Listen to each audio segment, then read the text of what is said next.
Mateus, capítulo 16. Os fariseus e os saduceus pedem um sinal do céu. Aproximando-se os fariseus e os saduceus, tentando-o, pediram-lhe que lhes mostrasse um sinal vindo do céu. Ele, porém, lhes respondeu: Chegada a tarde, dizeis: haverá bom tempo, porque o céu está avermelhado. E, pela manhã, hoje, haverá tempestade, porque o céu está de um vermelho sombrio. Sabeis, na verdade, discernir o aspecto do céu e não podeis discernir os sinais dos tempos? Uma geração má e adúltera pede um sinal, e nenhum sinal lhe será dado, senão o de Jonas. E, deixando-os, retirou-se. O fermento dos fariseus e dos saduceus. Ora, tendo os discípulos passado para o outro lado, esqueceram-se de levar pão. E Jesus lhes disse: Vede e acautelai-vos do fermento dos fariseus e dos saduceus. Eles, porém, discorriam entre si, dizendo: É porque não trouxemos pão. Percebendo-o Jesus, disse: Por que discorreis entre vós, homens de pequena fé, sobre o não terdes pão? Não compreendeis ainda, nem vos lembrais dos 5 pães para 5.000 homens e de quantos cestos tomastes? Nem dos 7 pães para os 4.000 e de quantos cestos tomastes? Como não compreendeis que não vos falei a respeito de pães?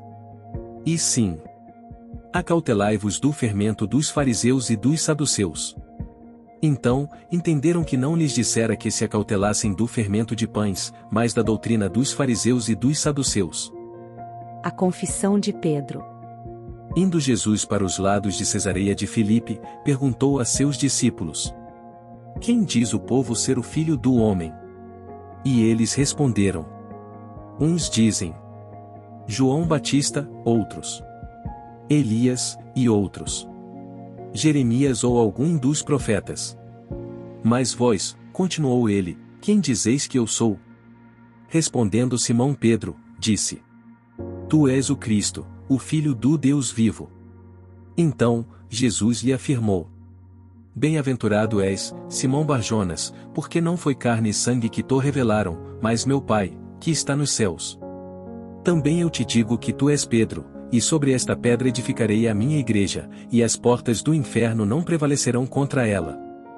Dar-te-ei as chaves do reino dos céus, o que ligares na terra terá sido ligado nos céus, e o que desligares na terra terá sido desligado nos céus. Então, advertiu os discípulos de que a ninguém dissessem ser ele o Cristo. Jesus prediz a sua morte e ressurreição. Desde esse tempo, começou Jesus Cristo a mostrar a seus discípulos que lhe era necessário seguir para Jerusalém e sofrer muitas coisas dos anciãos, dos principais sacerdotes e dos escribas, ser morto e ressuscitado no terceiro dia. E Pedro, chamando-o à parte, começou a reprová-lo, dizendo: Tem compaixão de ti, Senhor, isso de modo algum te acontecerá. Mas Jesus, voltando-se, disse a Pedro: Arreda, Satanás! Tu és para mim pedra de tropeço, porque não cogitas das coisas de Deus, e sim das dos homens. O discípulo de Cristo deve levar a sua cruz. Então, disse Jesus a seus discípulos: Se alguém quer vir após mim, a si mesmo se negue, tome a sua cruz e siga-me. Porquanto, quem quiser salvar a sua vida perdê-la-á, e quem perder a vida por minha causa achá-la-á. Pois que aproveitará o homem se ganhar o mundo inteiro e perder a sua alma? Ou que dará o homem em troca da sua alma? Porque o Filho do Homem há de vir na glória de seu Pai, com os seus anjos, e, então, retribuirá a cada um conforme as suas obras. Em verdade vos digo que alguns há, dos que aqui se encontram, que de maneira nenhuma passarão pela morte até que vejam vir o Filho do Homem no seu reino. Mateus, capítulo 17. A transfiguração. 6 dias depois, tomou Jesus consigo a Pedro e aos irmãos Tiago e João e os levou, em particular, a um alto monte. E foi transfigurado diante deles, o seu rosto resplandecia como o sol, e as suas vestes tornaram-se brancas como a luz. E eis que lhes apareceram Moisés e Elias, falando com ele. Então, disse Pedro a Jesus: Senhor, bom é estarmos aqui, se queres, farei aqui 3 tendas, uma será tua, outra para Moisés, outra para Elias. Falava ele ainda, quando uma nuvem luminosa os envolveu, e eis, vindo da nuvem, uma voz que dizia: Este é o meu filho amado, em quem me comprazo, a ele ouvi. Ouvindo os discípulos, caíram de bruços, tomados de grande medo. Aproximando-se deles, tocou-lhes Jesus, dizendo: Erguei-vos e não temais. Então, eles, levantando os olhos, a ninguém viram, senão Jesus. A vinda de Elias. E, descendo eles do monte, ordenou-lhes Jesus: A ninguém conteis a visão, até que o Filho do Homem ressuscite dentre os mortos.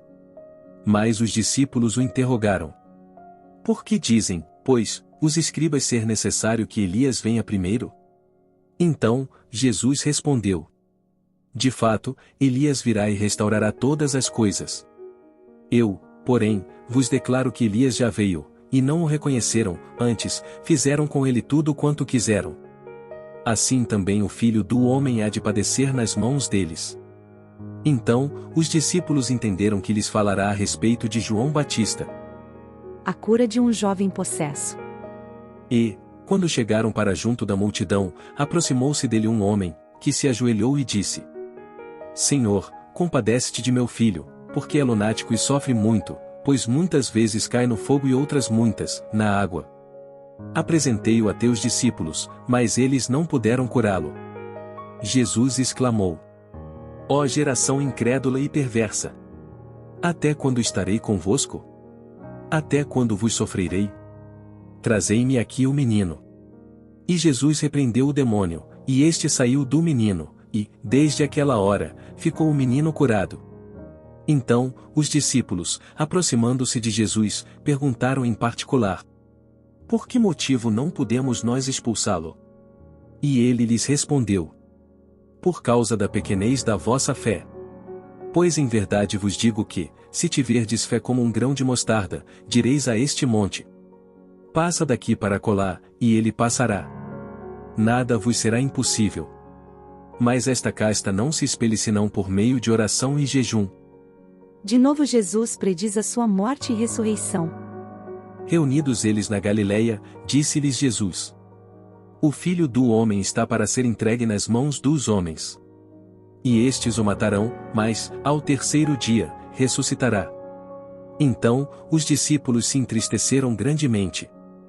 Jesus paga imposto. Tendo eles chegado a Cafarnaum, dirigiram-se a Pedro os que cobravam o imposto das 2 dracmas e perguntaram: Não paga o vosso mestre as 2 dracmas? Sim, respondeu ele. Ao entrar Pedro em casa, Jesus se lhe antecipou, dizendo: Simão, que te parece? De quem cobram os reis da terra impostos ou tributo? Dos seus filhos ou dos estranhos? Respondendo Pedro: Dos estranhos, Jesus lhe disse: Logo, estão isentos os filhos. Mas, para que não os escandalizemos, vai ao mar, lança o anzol, e o primeiro peixe que fisgar, tira-o, e, abrindo-lhe a boca, acharás um estáter. Toma-o e entrega-lhes por mim e por ti. Mateus, capítulo 18. O maior no reino dos céus. Naquela hora, aproximaram-se de Jesus os discípulos, perguntando: Quem é, porventura, o maior no reino dos céus? E Jesus, chamando uma criança, colocou-a no meio deles. E disse: Em verdade vos digo que, se não vos converterdes e não vos tornardes como crianças, de modo algum entrareis no reino dos céus. Portanto, aquele que se humilhar como esta criança, esse é o maior no reino dos céus. E quem receber uma criança, tal como esta, em meu nome, a mim me recebe. Os tropeços. Qualquer, porém, que fizer tropeçar a um destes pequeninos que creem em mim, melhor lhe fora que se lhe pendurasse ao pescoço uma grande pedra de moinho, e fosse afogado na profundeza do mar. Ai do mundo, por causa dos escândalos, porque é inevitável que venham escândalos, mas ai do homem pelo qual vem o escândalo. Portanto, se a tua mão ou o teu pé te faz tropeçar, corta-o e lança-o fora de ti. Melhor é entrares na vida manco ou aleijado do que, tendo 2 mãos ou 2 pés, seres lançado no fogo eterno. Se um dos teus olhos te faz tropeçar, arranca-o e lança-o fora de ti. Melhor é entrares na vida com um só dos teus olhos do que, tendo 2, seres lançado no inferno de fogo. A parábola da ovelha perdida. Vede, não desprezeis a qualquer destes pequeninos, porque eu vos afirmo que os seus anjos nos céus veem incessantemente a face de meu Pai Celeste. Porque o Filho do Homem veio salvar o que estava perdido. Que vos parece? Se um homem tiver 100 ovelhas, e uma delas se extraviar, não deixará ele nos montes as 99, indo procurar a que se extraviou? E, se porventura encontra, em verdade vos digo que maior prazer sentirá por causa desta do que pelas 99 que não se extraviaram. Assim, pois, não é da vontade de vosso Pai Celeste que pereça um só destes pequeninos. Como se deve tratar a um irmão culpado? Se teu irmão pecar contra ti, vai arguí-lo entre ti e ele só. Se ele te ouvir, ganhaste a teu irmão. Se, porém, não te ouvir, toma ainda contigo uma ou duas pessoas, para que, pelo depoimento de 2 ou 3 testemunhas, toda palavra se estabeleça. E, se ele não os atender, dize-o à igreja, e, se recusar ouvir também a igreja, considera-o como gentio e publicano. Em verdade vos digo que tudo o que ligardes na terra terá sido ligado nos céus, e tudo o que desligardes na terra terá sido desligado nos céus. Em verdade também vos digo que, se 2 dentre vós, sobre a terra, concordarem a respeito de qualquer coisa que, porventura, pedirem, ser-lhes-á concedida por meu Pai, que está nos céus. Porque, onde estiverem 2 ou 3 reunidos em meu nome, ali estou no meio deles. Quantas vezes se deve perdoar a um irmão? Então, Pedro, aproximando-se, lhe perguntou: Senhor, até quantas vezes meu irmão pecará contra mim, que eu lhe perdoe? Até 7 vezes? Respondeu-lhe Jesus: Não te digo que até 7 vezes, mas até 70 vezes 7. A parábola do credor incompassivo. Por isso, o reino dos céus é semelhante a um rei que resolveu ajustar contas com os seus servos. E, passando a fazê-lo, trouxeram-lhe um que lhe devia 10.000 talentos. Não tendo ele, porém, com que pagar, ordenou o Senhor que fosse vendido ele, a mulher, os filhos e tudo quanto possuía e que a dívida fosse paga. Então, o servo, prostrando-se reverente, rogou: Sê paciente comigo, e tudo te pagarei. E o senhor daquele servo, compadecendo-se, mandou-o embora e perdoou-lhe a dívida. Saindo, porém, aquele servo, encontrou um dos seus conservos que lhe devia 100 denários, e, agarrando-o, o sufocava, dizendo: Paga-me o que me deves. Então, o seu conservo, caindo-lhe aos pés, lhe implorava: Sê paciente comigo, e te pagarei. Ele, entretanto, não quis, antes, indo-se, o lançou na prisão, até que saldasse a dívida. Vendo os seus companheiros o que se havia passado, entristeceram-se muito e foram relatar ao seu senhor tudo o que acontecerá. Então, o seu senhor, chamando-o, lhe disse: Servo malvado, perdoei-te aquela dívida toda porque me suplicaste. Não devias tu, igualmente, compadecer-te do teu conservo, como também eu me compadeci de ti? E, indignando-se, o seu senhor o entregou aos verdugos, até que lhe pagasse toda a dívida. Assim também meu Pai Celeste vos fará, se do íntimo não perdoardes cada um a seu irmão.